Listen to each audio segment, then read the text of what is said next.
Today on Food Journey, I'm talking to two medical practitioners about traditional supplements and healing treatments, and later on, applying some of these to a cool recipe in the kitchen.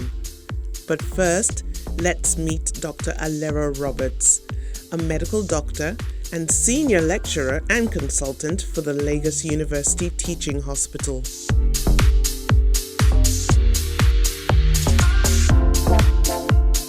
Dr. Alera Roberts, welcome to Food Journey. Thank you very much for having me. It's been quite a journey, hasn't it? It certainly has. And the journey today has led me to study a little bit about medicinal food. And when I say that, I'm talking about the herbs and properties and things that we take in as Africans for our health or for its healing quality. So the first question I need to ask you is, what percentage of Nigerian do you think uses, or do you know uses traditional medicine? So I would say closer to 3/4 of the population. That would be about 70 to 80% of people deliberately use some form of traditional products, medicine, or food for healing and for maintaining health and well-being. That is because for a lot of the Nigerian population, that's what they've been used to over time, that's what they've been brought up in, that's what has worked for parents and grandparents and where they are. So yeah, that's what I would say good 3/4 of the population do. 100% of us do end up using some kind of traditional medical product. Either we cook with it, or we apply it to our skins, or we drink it in one form or another, and not deliberately to seek healing, but to avoid further ill health or to stay healthy. Do you think that some people just don't trust conventional medicine, I'll call it that, because they're given pills and things like that, and what's in it? You don't know. It's got some fancy name, whereas with traditional medicine, you can see it. Grandma used to use this. I remember the smell of it. I can see its preparation, therefore I trust it more. Yeah, so it's interesting you should ask it that way, because you're right. The element of trust is vitally important to anybody who's accessing health care or health services or seeking after improving their health. So the people who tend to use, say, traditional medicines over, say, regular tablets and pills and potions, it's because they do trust that what they're using, the traditional product they're using, is going to give them the desired outcome. And conversely, those of us who use the tablets and capsules and whatnot trust that the outcome we're going to get is what the tablet is going to give us. But then don't forget, all our pills and potions and tablets and ointments, in one way or another, came from a traditional product, came from a tree bark, came from a plant, came from a root, a tuber, So all we've done scientifically is probably sort of isolate the particular chemical or compound that gives the desired effect and make it into a more accessible form, a more measurable form, and it ends up as a tablet or in a capsule or in some ointment or drops or whatever. Hospital consultations and treatment always bring unexpected costs. So does turning to traditional medicine just make more economic sense? You're very correct. I mean, lately we've got more and more of the population of Nigeria tipping into the poverty class. I mean, we are now the poverty capital of the world. It's unconscionable, I know, but here we go. And therefore, finances and the availability of finances plays a key role in what decides a person in where to go. So the minute there's a departure from health, they're going to turn to the very next thing that is immediately available to them. So you've got economics playing a role at every level. And when we're talking about that economics, we're talking about the availability, we're talking about the accessibility, we're talking about the acceptability. Is it actually culturally acceptable to them? So there are a lot of people who, the moment you mention, oh, you've got to go to the teaching hospital, even the most educated, articulate, cosmopolitan, exposed person, the mind shuts down and they are going to seek out other. So that's not, if it's not an acceptable option, then that also has a part to play. And the minute they're told that, oh, if only you had been eating more this and drinking more that, they're going to jump on that. So you've got economics, I mean, for everything that we do as a people, you know, as human beings, economics is the underlying factor. Doctor, what are your personal favorites when it comes to infusing traditional medicine in your daily life, with food, etc.? So some of my personal favorites are definitely ginger, number one. Ginger, lime, honey. Honey is an amazing sweetener. I don't eat a lot of it because you know why. Limes and lemons, and turmeric, cloves. I use a lot of cloves in the to sweeten, because they're like natural sweeteners and stuff. But you know, most in generally, I prefer natural over, say, canned or processed. Or so we eat a lot of what I call close to the ground. You know, veggies that have come out of the ground in the morning and are very lightly processed for lunch and dinner in the evenings, and a lot of pepper.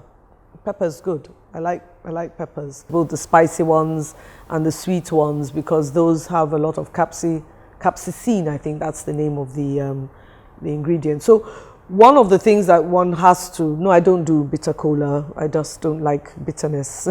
I guess that one of the things we have to remember is that once you eat naturally occurring products, foods and spices and stuff, you can't eat too much in terms of volume. Whereas if you take it as, say, a capsule or it's put into a tablet form, then you do run the danger of having too much. I must tell you that one of my cute ones is that I'm not keen on drinking water, and I know we should drink a lot of water, but I love watermelon.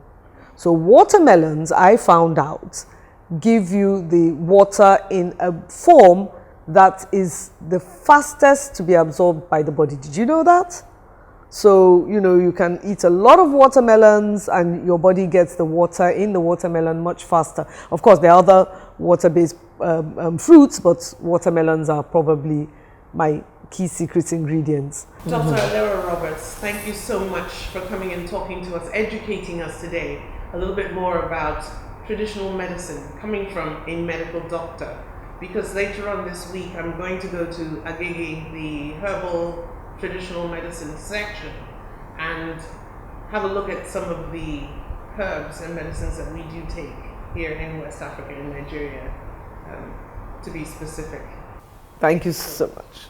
And thank you so much for having me. It's been very enlightening, and I'm so glad that I've been able to shed some light on some of the myths concerning our perspectives on traditional medicines. We don't condemn them all out, you know, but there must be that level of scientific compatibility.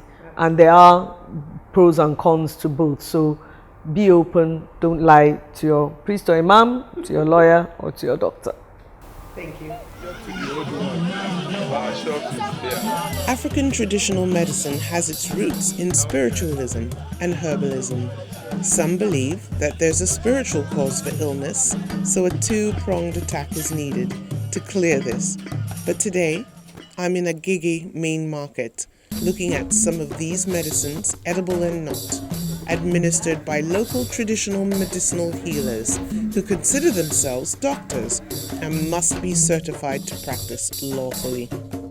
I'm meeting Alhaji Abaya, chairman of the Market Committee and generational traditional medicinal practitioner. He works out of a tiny office, but his abilities to heal the extensive list of ailments is astounding.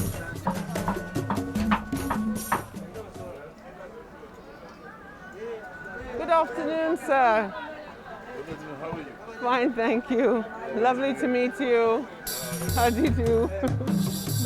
The tools of his trade are outside at his stall, and I'm really eager to get there. Follow me, let me show you. All right, great. This is what I've been waiting for. Fantastic. You have so many things here. It's difficult to know where to start asking you a question. So I think I'll ask you it like this. I've come to you and I'm suffering from hypertension. Okay. And I'm taking medicines that I've been prescribed for so long. And I'm not happy about having to take that tablet every single day. What would you prescribe for somebody like me? Okay. I'll prescribe a ginger, garlic, honey, and alligator pepper. Alligator pepper. Yeah. Interesting. Now, do you have alligator pepper here somewhere? Yeah, this alligator pepper. That's it. And this garlic. Yes. And I've heard people saying bitter cola too. Yeah, we use bitter cola. Bitter cola. What do we And, have? I do use turmeric also. Turmeric. Yeah. Wow. And Can we break this open? yeah, you break it open. Yeah. Look at that. That's the orange color that we all know. That's turmeric. And we use bitter cola also. Bitter cola. Bitter cola. Now this I've heard is a fabulous cure in itself. Yeah, I want to taste it. Taste it, yeah. What do I do? It's Just eatable, bite it? Yeah, bite it.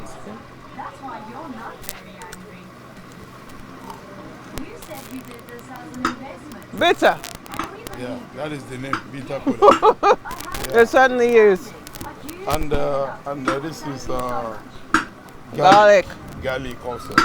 Lovely. Fantastic. And this alligator pepper also. Alligator pepper. But not all the items here are to be ingested, like these chalky squares and red spheres. The sound and sight of pounding and grinding is everywhere around us. Hands at work, apprentices, and the seasoned in their medicinal arena. This. This is for children. Children is having ratchet in their body. We do grind them together with sulfur and add it with soap for bathing. A soap preparation using honey and sulfur. Interesting. I noticed that in this section of the market, there's a lot of bark and roots in various stages. Alaji shows me some, ranging from cinnamon to this interesting one, Igbesi for malaria and typhoid, and this one for the treatment of eczema. We So- call it ifon. Ifon. Yeah. Interesting. So are these readily available? I mean, am I walking around on the street and seeing that tree and just not knowing what it is? No, you can get it from the bush. You have to go in. Yeah, into the bush. Yeah. It's Excellent. not something you can see anywhere, anyhow. Anyhow, you have to know where you're going and what There are tree some to get farmers to. that plant the trees. Purposefully Yeah, for that. purposefully. Now, Alaji, there are a lot of very strange and interesting looking things here that I haven't asked you about. For instance, this, I know that was sulfur, but what is this? We call it calabar. Right, it's like a chalk. Just like chalk. Pregnant woman used to eat it. Ah, Because of the throw up, so they will not be vomiting. It's Right, very good. right. Then they give birth to the baby. All this will be at the baby's body. Then they now remove it, make the baby to look more fresher. uh-huh, It's bush orange. right. It's mainly for arthritis, rheumatism, and other joint pains. So you just drink it. It's drink, yeah. It's That's all. drinkable, yeah. So there's something in this that isn't in the normal orange. Yeah, it's not That yeah, we know. very well. It's not in Fantastic. Yeah. This is very interesting. It's almost got like a gold hue to it. Can you tell us what is this one? We call it irigbiako in Yoruba language. It's very good for newborn baby. Right. When the baby is somehow, lean, and they are Underweight. on the weight. Thank you. We use it for them. They will just soak it together with this. Right. When they soak it, Let's see. that open head will close up. I see. Immediately they put they soak this one inside water. Right. In 2-3 days it will close up. That is, the head must close up Oh, also. I see. That is the work. So a little bit of mystery and myth inside something that's actually factual. Fantastic. I love this. Great.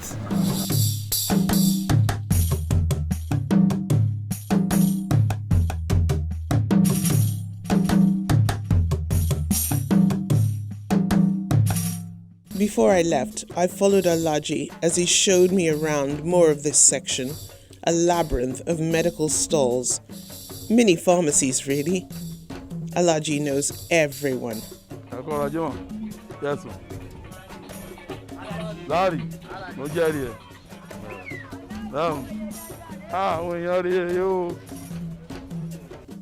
People selling not only raw materials, but the pots and calabashes too. The weird and the wonderful. The old and wise. And the next generation.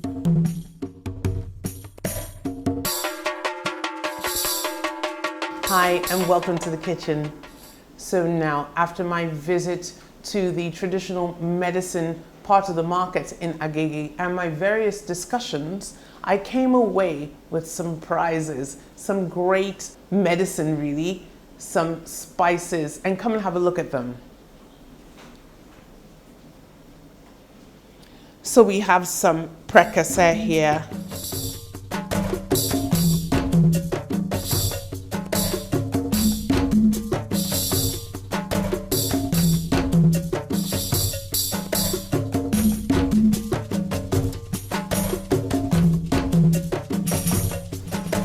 So everyone knows I love a challenge, and I'm challenging myself today to use these herbs, some of them, a selection that I've made, in food.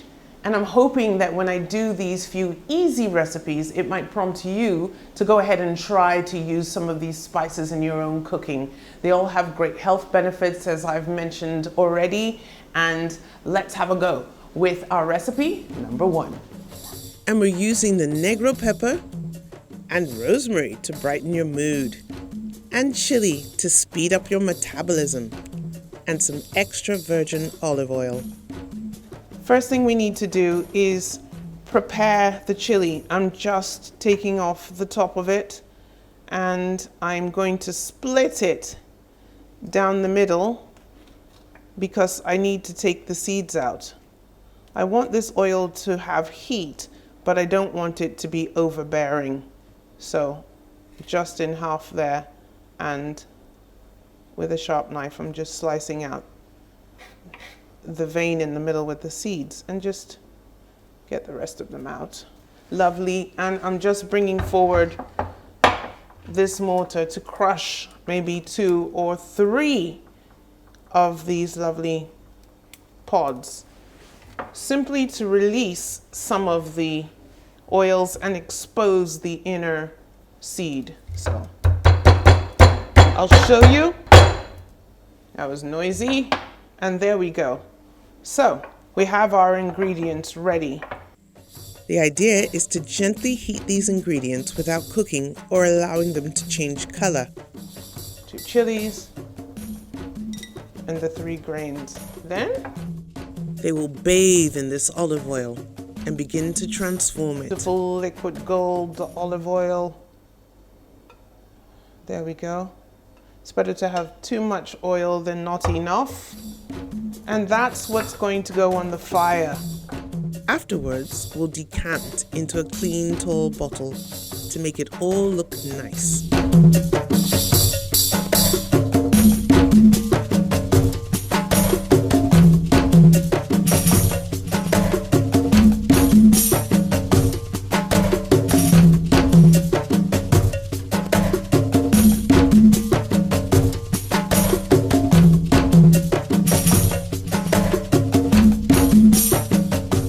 I like about making this oil is that it will get more potent as it lasts. And just think of all the benefits as well leaching into this oil as you use it as a dressing or make an omelette.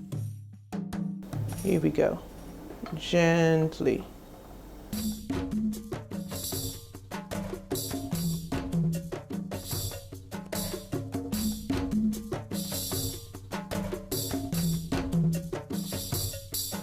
Next, it's a big dose of alligator pepper for some fillet of beef. I'm cutting a respectable 8-inch piece of this fillet, enough for 2 people. The alligator pepper pod looks like it's built for water travel, doesn't it? Each seed in its safe, waterproof compartment. It must be very important for nature to have supplied so much of it.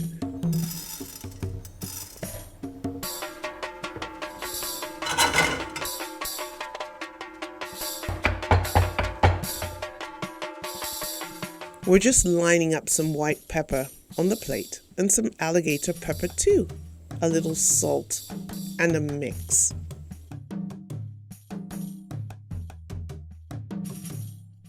Roll your meat around in this and then transfer it into a pan of hot oil, medium to high heat. A peppery crust has formed, and the thyme I've dropped in will flavor the oil too.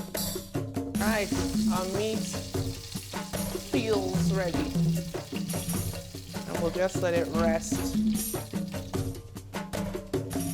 Once rested, the fillet is sliced, and you can see that lovely seasoning on the outside now.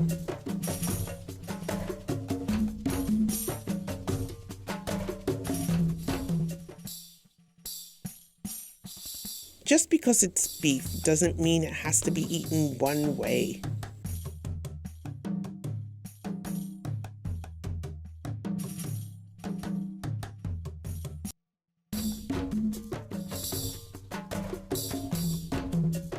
Protein and veg make a great lunch without having the heavy carbs to weigh you down all afternoon.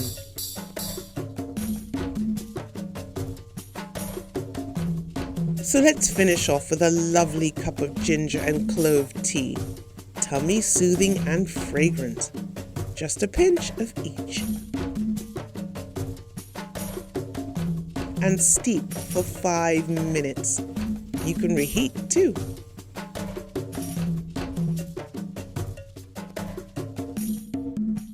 Wow, time for a cuppa and time to say goodbye as well. Thank you so much for joining me today. And I hope you're going to be brave and try using some of our local indigenous African medicinal spices. I'll see you next time. Bye-bye.